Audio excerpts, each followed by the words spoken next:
பழனியில் இளையராஜா இசையமைத்த 1000 திரைப்படங்களின் பெயர்களால் இளையராஜா படம் வரைந்த ஓவியர். பழனி அருகே சத்திரப்பட்டி அரசு மேல்நிலைப் பள்ளியில் பகுதி நேர ஓவிய ஆசிரியராக பணியாற்றி வருபவர் அன்புச்செல்வன். இவர் ஜூன் 3ஆம் தேதி இளையராஜாவின் 82வது பிறந்த நாளை முன்னிட்டு அவர் இசையமைத்த அன்னக்கிளி திரைப்படம் முதல் தற்போது தாரை தப்பட்டை திரைப்படம் வரை இளையராஜா இசையமைத்த 1000 திரைப்படங்களின் பெயர்கள் மூலம் அவரின் ஓவியத்தை வரைந்து அசத்தியுள்ளார். இதனை கண்டு வரும் இளையராஜாவின் ரசிகர்கள் பொதுமக்கள் மத்தியில் நல்ல வரவேற்பை பெற்று ஓவியர் அன்புச்செல்வனுக்கு வாழ்த்துக்களை தெரிவித்து வருகின்றனர். சிறப்பு சேர்க்கும் வகையில் நிறைய சிறப்பு பெற்றிருந்தாலும் நம்ம தமிழர்களாகிய தமிழர்கள் வாழ்வில் ஒரு 45 ஆண்டு காலம் அவரை நம்ம இசையோடு கலந்து இருந்த அவருக்கு ஒரு சின்ன நன்றி கடனா இந்த ஓவியம்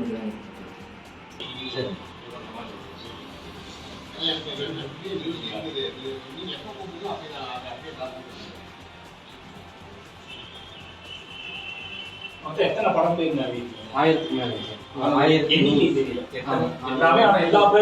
தமிழ் அவர் எல்லா மொழிகள் இருந்தாலுமே தமிழ் படங்கள் மட்டும் இருக்கு. அதுவே 1000 படம்.